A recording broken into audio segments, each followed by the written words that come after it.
हाय, तर जर तुमच्याकडे आंबे असतील तर ही रेसिपी एकदा नक्की ट्राय करा, खूप छान लागते. तर त्यासाठी इथे 2 आंब्यांचा पल्प काढून घेतलाय, 7-8 इलायची घेतल्यात आणि अर्धा कप साखर, अर्धा कप दही, अर्धी वाटी तेल घेतलेलं आहे. सर्वांना मिक्स करायचंय मिक्सरला लावून. 2 कप रवा घेतलेला आहे बारीक. हे सर्वांना मिक्स करून घ्यायचं एकजीव करून. आता 10 मिनिटासाठी रेस्ट करायला ठेवायचंय, जेणेकरून रवा फुलेल. तर इथे अर्धा चमचा बेकिंग पावडर घेतलेली आहे आणि पाव चमचा बेकिंग सोडा आणि थोडा 2-3 चम्मच दूध टाकलाय आणि व्यवस्थित मिक्स करून घ्यायचंय सर्व.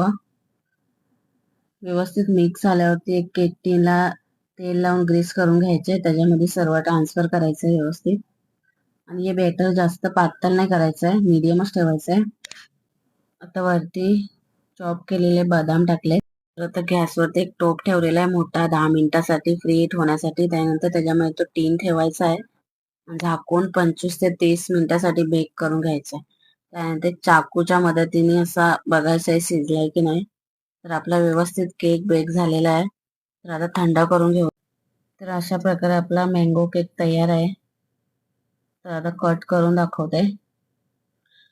तर व्हिडिओ आवडला असेल तर लाईक, शेअर आणि सबस्क्राईब नक्की करा. Thank you for watching.